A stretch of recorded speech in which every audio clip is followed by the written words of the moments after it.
Dans les années 1200, il y avait un empire du Mali. Il avait été fondé par Soundiata Keïta. L'empire du Mali avait un État fédéral très organisé avec un parlement. Vous imaginez, dans les années 1200, un parlement.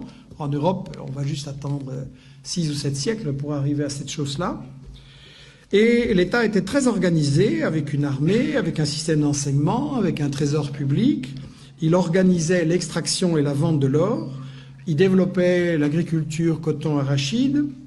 Il y avait des centres universitaires extrêmement célèbres à Tombouctou, à Géné ou à Ségou.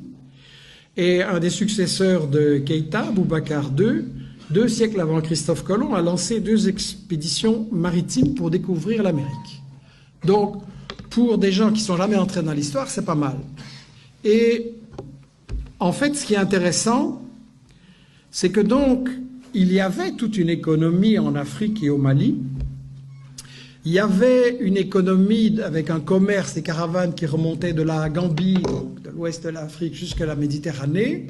C'était effectivement contrôlé, organisé par les Touaregs. C'était un commerce extrêmement prospère.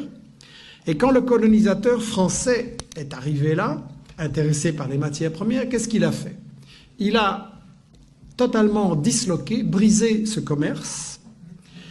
Pour gérer le commerce et l'économie, il a importé des Libanais et des Grecs.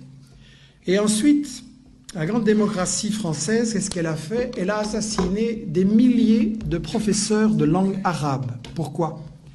Parce que ce commerce entre toutes ces régions et tous ces pays, quand vous faites du commerce, vous avez besoin d'une langue que tout le monde comprend. Aujourd'hui, c'est l'anglais. Vous voulez faire du commerce, c'est l'anglais. Et à ce moment-là, c'était l'arabe. Et donc, si on voulait détruire ce commerce et que tout soit pour l'exportation vers la France, on a massacré des milliers de professeurs d'arabe à l'époque.